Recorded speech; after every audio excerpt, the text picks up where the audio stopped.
I never imagined I'd end up posting here, but my name's Kevin, and for the past 10 years, I thought I'd been living a pretty good life. I was married to Sarah, a beautiful, intelligent woman I met at a bar on Sunset Boulevard. She was everything I thought I wanted: confident, ambitious, and full of charm.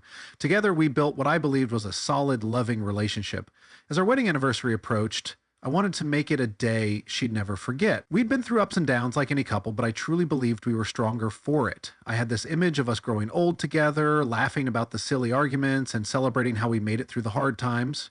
So I went all out for this milestone. I booked a reservation at her favorite rooftop restaurant in downtown Los Angeles, a place with sweeping views of the skyline. It wasn't cheap, but I didn't care. She'd always said the city lights made her feel alive, and I wanted her to have that feeling on our special night.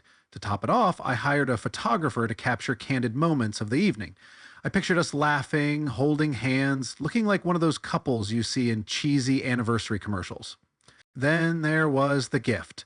I'd spent weeks trying to come up with something meaningful. Sarah wasn't one for flashy jewelry or extravagant presents, at least that's what she always said. So I decided on something personal: a delicate silver bracelet engraved with the words, "Forever Together." It was simple but heartfelt, something that would remind her of how much I loved her every time she wore it. The days leading up to the anniversary felt like a whirlwind of excitement and anticipation. I found myself reminiscing about how it all began. We'd met on a random Friday night when I was out with some friends. Sarah was at the bar laughing with her group, and I remember thinking she had the most magnetic energy in the room. I worked up the courage to talk to her, and before I knew it, we were sharing drinks, laughing about our mutual love for bad 80s movies, and talking about everything from career goals to favorite pizza toppings. Our relationship moved fast after that. Within a year, we were married and living in a cozy apartment in LA. We'd since upgraded to a house in the suburbs, but those early days of scraping by and figuring out life together were some of my happiest memories. I thought about how we'd built a life together from scratch, how we'd dreamed about the future, and how far we'd come. I was so caught up in my nostalgia that I didn't notice the subtle cracks in the foundation of our marriage. Or maybe I just didn't want to. Sarah had seemed a little distant lately, but I chalked it up to work stress. She'd been working long hours on a big project, or so she said, and I figured that once the anniversary rolled around, we'd both be able to relax and reconnect. As I stood in front of the mirror adjusting my tie, I couldn't help but smile. This wasn't just an anniversary, it was a celebration of everything we'd built together. I imagined Sarah's face lighting up when she saw the restaurant, the bracelet, the effort I'd put into making the night special. I thought about how grateful she'd be, how it would remind her of why we fell in love in the first place. Little did I know, that night wouldn't go anything like I'd planned. As the anniversary drew closer, I started noticing little things about Sarah that didn't sit right. She'd always been independent, but lately her behavior had shifted. She was glued to her phone more than usual, always tilting the screen away from me when I walked into the room. When I'd ask her about it, she'd laugh it off and say, "It's just work emails," or "You're being paranoid, Kevin. Stop overthinking." She also began staying late at the office more often than I could remember. Sarah worked in marketing and was known for her drive, but the sudden increase in late nights raised a red flag. When I asked her about it, she had a perfectly reasonable explanation: a big campaign launch coming up, deadlines to meet, endless meetings. I wanted to believe her. After all, wasn't that what trust in a marriage was about? But the distance between us was growing. She'd come home exhausted, offering only the vaguest details about her day before disappearing into the shower or retreating to bed. Our conversations became shorter, more surface level. She wasn't asking about my day or sharing her own the way she used to. It felt like she was always somewhere else, distracted, distant, unreachable. I tried to brush it off, telling myself that it was just a rough patch. Everyone gets overwhelmed at work sometimes, right? And with our anniversary coming up, I figured maybe she was stressed about planning something special for me. I convinced myself that the late nights and the secrecy were part of a surprise she was cooking up. After all, she knew how much I loved little gestures. And still, there were moments I couldn't ignore. Once, when she thought I wasn't looking, I caught her smiling at a text. It wasn't her usual smile. It was softer, almost shy, the kind of smile she used to reserve for me. When I asked her who it was, she waved me off. "Just Karen from work. She's being ridiculous as usual," she said. Her tone light, but her body language stiff. Another time, I overheard her on the phone late at night. I couldn't make out the words, but her voice was low, almost intimate, and she ended the call with a quiet, "I'll see you soon." When I asked who she'd been talking to, she didn't even hesitate. Her answers were always smooth, always plausible, but something about them didn't sit right. It was like trying to hold water in my hands. The more I tried to grasp it, the more it slipped through my fingers. I felt like I was losing her piece by piece, and no matter how hard I tried, I couldn't figure out why. By the time our anniversary rolled around, I'd convinced myself to push the doubts aside. It was supposed to be a happy occasion, a chance for us to reconnect. I told myself I was overthinking, that I needed to trust her. After all, wasn't that what a good husband was supposed to do? Looking back, I realized I ignored all the signs, but at the time, I didn't want to see them. I wanted to believe that everything was fine, that our marriage was as solid as I thought it was. That night, as I got ready for our big evening, I promised myself that whatever was going on, I'd use this anniversary to bring us closer together. What I didn't know was that Sarah had secrets. Secrets I was about to uncover in the most unexpected ways. Our anniversary finally arrived, and I couldn't have been more excited or nervous. I had spent weeks planning this night, and I hoped it would bring us closer, that it would wipe away all the strange feelings I'd been harboring lately. Sarah came downstairs dressed in a sleek black dress that made her look effortlessly stunning. For a moment, I forgot all my doubts. "You look beautiful," I said, and I meant it. "Thank you," she replied, flashing me a smile that was almost too perfect, like she was trying to sell me something. "Shall we?" We drove to the restaurant in near silence. Normally, we'd chat about our day or share a laugh, but Sarah was glued to her phone, her fingers flying across the screen. "Work drama," she said when I glanced at her. I forced a smile, brushing it off. Tonight wasn't about distractions, it was about us. The rooftop restaurant was everything I'd imagined. The city lights stretched endlessly below, twinkling like stars, and the soft hum of jazz music filled the air. Sarah looked around, clearly impressed. "You really went all out, didn't you?" she said with a small laugh. "Only the best for you," I replied, trying to keep the mood light. 10 years deserves something special, right? As the evening went on, I found myself trying harder and harder to keep things from feeling off. Sarah was polite, attentive, but there was a distance I couldn't quite put my finger on.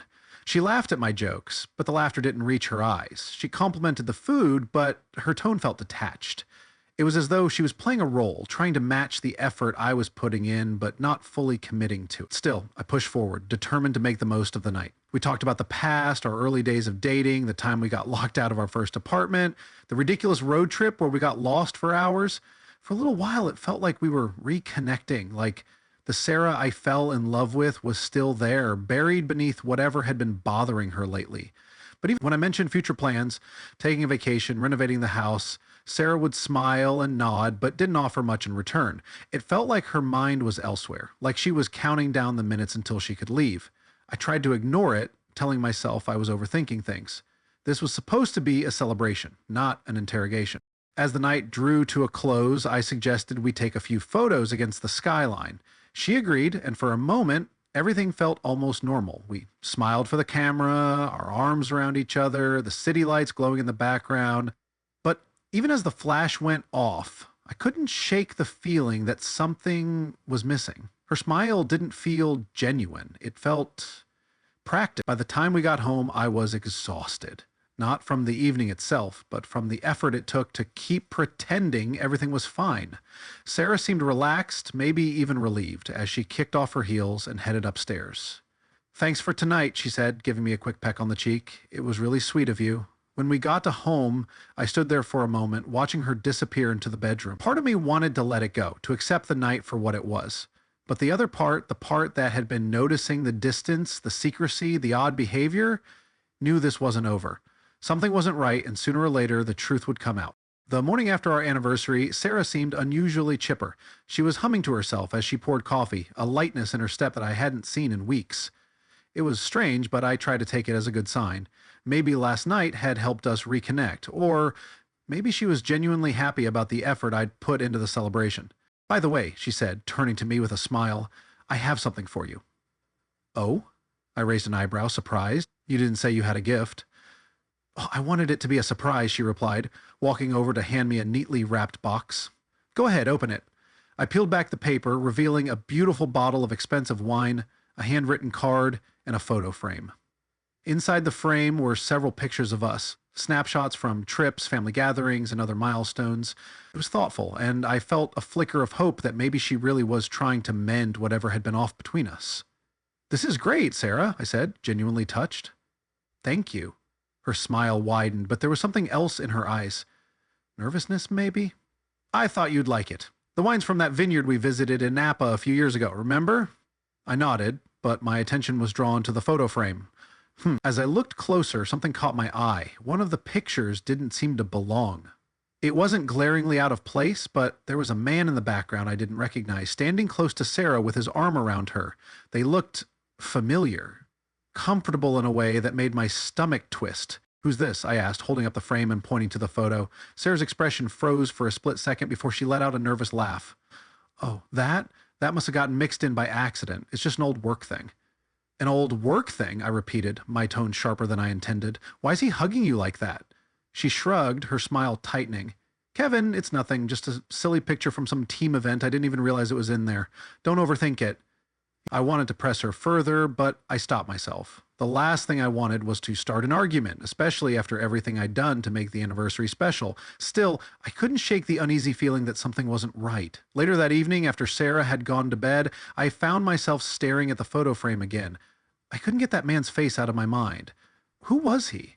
Why was Sarah acting so dismissive? And why did it feel like this wasn't just an innocent mistake? I decided to set the frame aside and not jump to conclusions, but deep down, I knew this wasn't the end of it. The seeds of doubt had already been planted, and it was only a matter of time before I started searching for answers. Over the next few days, I couldn't get that photo out of my head.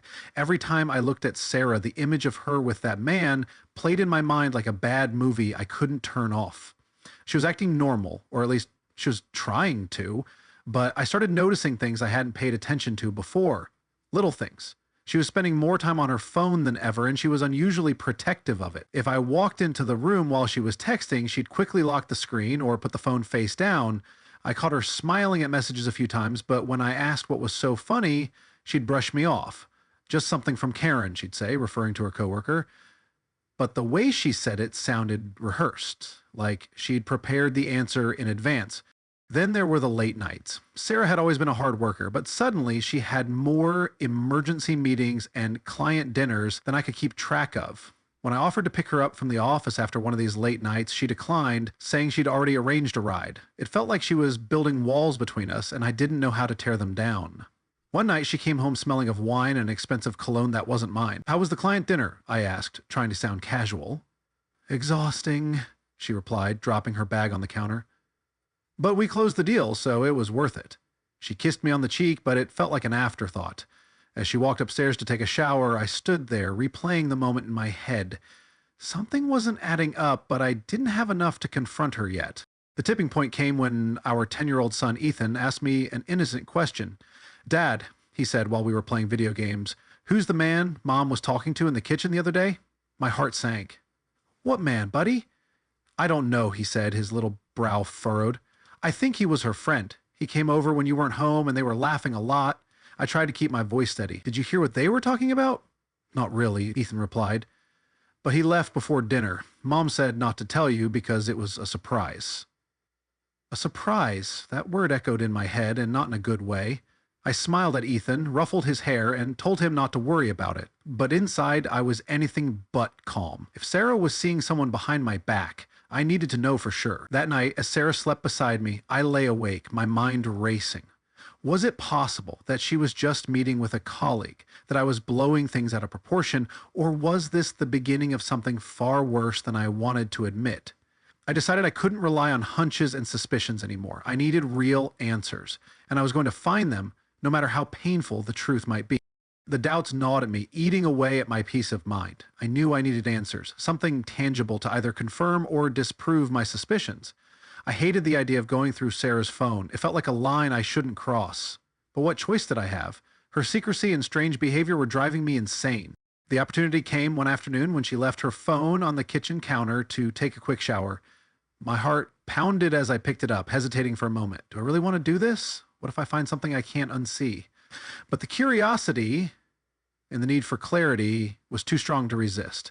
I unlocked the phone with her usual passcode, our wedding date, and nothing stood out at first. There were threads with her coworkers, her family, even Karen, the colleague she always mentioned. It all seemed innocent, even boring. I started to feel foolish, like maybe I really was overreacting, but then I found it a chat with someone named Oliver. The name didn't ring a bell and the conversation didn't have much context, but something about it felt off.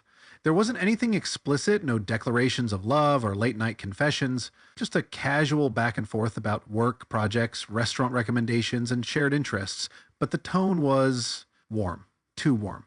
For example, Oliver, you have such great taste. That little spot in Santa Monica was perfect. Thanks for the recommendation. Sarah, glad you liked it. Next time, try their tiramisu. It's amazing. Oliver, how's the big campaign coming along? Need any help? Sarah, if only you could come rescue me from these spreadsheets. It was harmless on the surface, but it didn't sit right with me. Why hadn't she ever mentioned Oliver before? If he was just a coworker, why did their conversations seem so easy, so familiar? I took screenshots of the entire thread, saving them to my own phone. It wasn't enough to prove anything concrete, but it deepened my doubts. If there really was nothing going on, why had she never brought him up? Why was she keeping this friendship, or whatever it was, a secret? That evening, as we sat down for dinner, I tried to act normal. Sarah chatted about her day, but I barely heard her.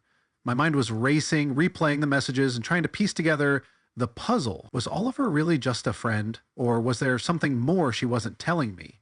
The uncertainty was unbearable, but I decided not to confront her yet. I needed more. Something told me that this was just the tip of the iceberg, and I wasn't about to let her brush it off with another well-rehearsed excuse. The uncertainty was eating me alive. The messages between Sarah and Oliver weren't explicit, but the familiarity in their tone kept gnawing at me. I couldn't ignore it any longer. I decided that it was time to confront her. I needed answers, and I needed them now. That evening, as we sat in the living room watching TV, I turned to Sarah.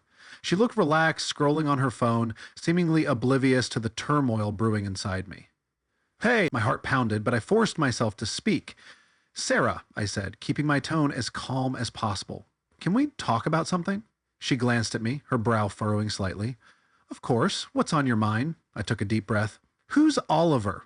Her face froze for a split second before she quickly recovered, giving me a puzzled look. Oliver? What are you talking about? I leaned forward, holding her gaze. Where I saw your messages with him, the chats about restaurants, work, and everything else. Why haven't you ever mentioned him? Sarah's eyes widened slightly, but she quickly put on her usual air of confidence. Oh, Kevin, you're reading way too much into this. Oliver's just a colleague. We've been working on a project together, that's all. There's nothing to tell. Then why didn't you tell me about him? I pressed. If it's all innocent, why keep it a secret? She sighed dramatically, like she was already exhausted by the conversation. I didn't keep it a secret. He's just not important. I mean, do I tell you about every single coworker I talk to? No, I admitted, my voice tightening, but this feels different. The way you talk to him, it's not like how you talk to just any coworker. Sarah rolled her eyes, her frustration bubbling to the surface. Kevin, you're being ridiculous. I can't believe you're jealous of someone I work with. Do you know how much pressure I'm under right now? And instead of supporting me, you're accusing me of, what, having an affair? I didn't say that, I replied, though the words were on the tip of my tongue. But I can't ignore how secretive you've been, the late nights, the way you're always on your phone, the messages with all... Oh, for God's sake, she snapped, cutting me off. You're paranoid. There's nothing going on. Do you really think I'd jeopardize everything we built over some meaningless chats? Honestly, Kevin, grow up. Her sharp tones stung, but I couldn't tell if it was genuine anger or just a defense mechanism. I wanted to believe her, to take her at her word, but my instincts told me there was more to the story.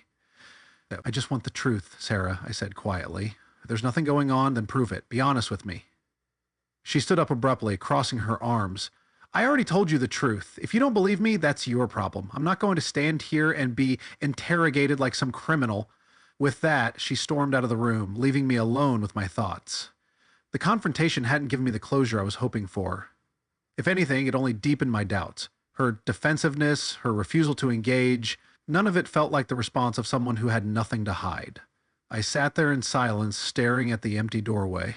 I still didn't have the answers I needed, but one thing was clear. Sarah wasn't going to come clean unless I forced her hand. If I wanted the full truth, I'd have to find it myself. That night, as I sat alone in my office, staring blankly at my laptop, my phone suddenly buzzed on the desk. I almost ignored it, thinking it was another work email or spam, but something about the timing made me pick it up. The message came from an unknown number.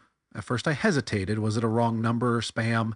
But when I opened the text, my breath caught in my throat. I think you should know this, and I'm sorry this happened to you. Your wife is just a cheap prostitute. The message read, cold and direct. I froze, rereading the words over and over again, trying to process what I was seeing. It felt like someone had reached into my chest and squeezed my heart. But before I could fully grasp the impact of the message, I noticed there were attachments. Shaking, I opened the first video. It was a recording of Sarah and Oliver at a hotel. They were sitting on a couch, laughing, their bodies close enough to brush against each other. It wasn't just the casual closeness of coworkers. It was intimate, magnetic. As the video played on, I watched them kiss, long and deliberate. She leaned into him, her hand resting on his chest. I forced myself to watch the other attachments.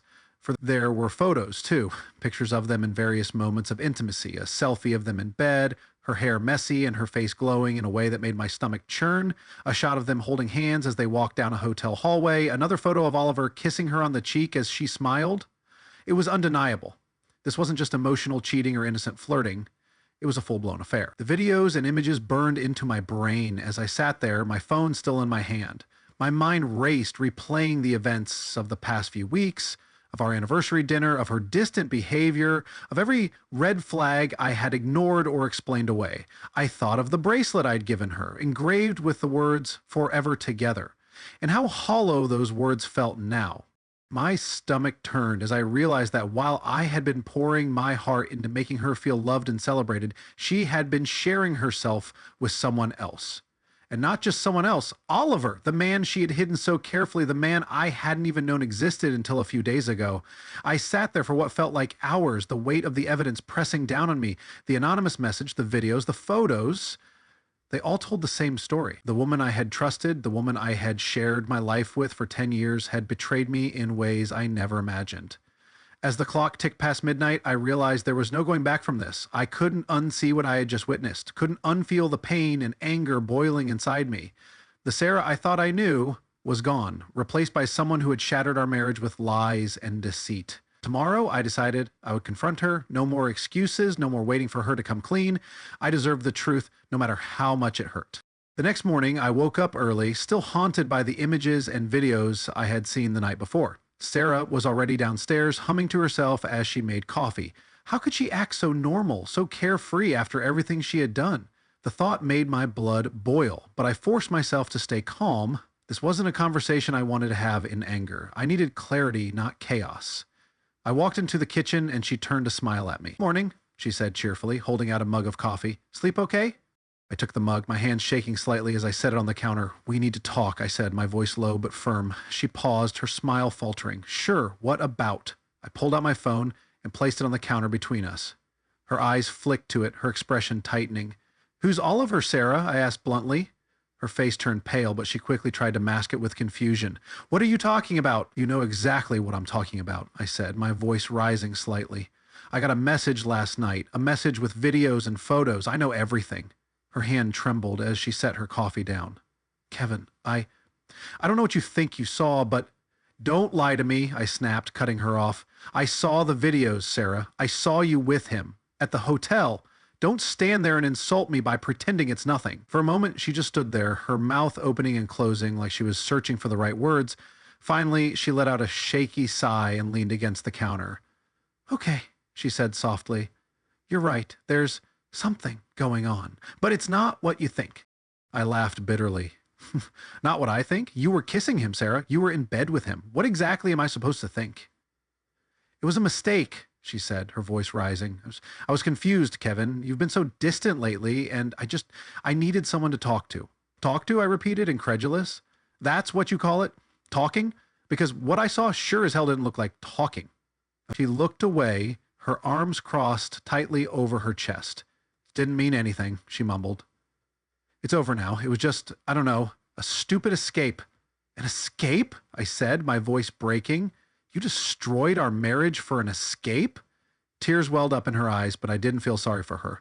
"Kevin, I'm sorry. I didn't mean for this to happen. I love you. I do. I messed up." I shook my head, taking a step back. "No, Sarah, you didn't mess up. You made a choice. Over and over again, you chose to lie to me, to betray me, to bring him into our lives. How long has this been going on?" She hesitated, wiping at her tears. "A few months," she admitted. "But I swear, it's over. I ended it." I stared at her, my chest tight with anger and heartbreak. "And you thought I wouldn't find out? That you could just sweep this under the rug and pretend everything was fine?" I was scared, okay, she said, her voice cracking. I was scared of losing you.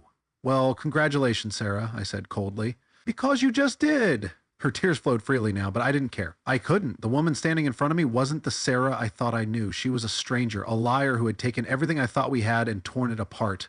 I want you out, I said finally. Pack your things and go. I'll be filing for divorce. Kevin, please, she begged, reaching for my hand. Don't do this. We can fix this. We can go to counseling, work through this together. No, I said firmly, pulling my hand away. You made your choice. Now I'm making mine. She sobbed as I walked out of the kitchen, leaving her standing there, broken and alone. For the first time in weeks, I felt a strange sense of clarity. The pain was still there, sharp and unrelenting, but at least now I knew the truth, and I knew what I had to do next. Several months have passed since that morning when everything came crashing down. I thought time would dull the pain, but the betrayal still lingers in my mind, raw and heavy. It doesn't consume me like it did in the beginning, but there are moments, quiet, unexpected moments, when it sneaks up on me and I find myself reliving it all over again. I've thought about Oliver more times than I care to admit. Part of me hates him, not just for what he did, but for how smug he must have felt, knowing he was fooling me while sneaking around with my wife. And yet another part of me wonders if he did me a favor. He exposed the lies Sarah was weaving, forcing me to confront the truth about our so-called love. Without him, I might still be living in ignorance, clinging to a marriage that was never as strong as I thought it was. Sarah's betrayal taught me a harsh but necessary lesson. The people we love may not be what they seem. She wasn't the devoted wife I thought she was. She wasn't my partner in the truest sense of the word. She was someone who lied, who made selfish choices, who cared more about her fleeting desires than the life we had built together. It's hard to reconcile that with the woman I fell in love with all those years ago, but I've come to accept that people change, and not always for the better. Life goes on, and so do I. Slowly, cautiously, but forward nonetheless. Thank you so much for watching. I hope you enjoyed it. Tell me what you think about that story. Have a good day, and bye.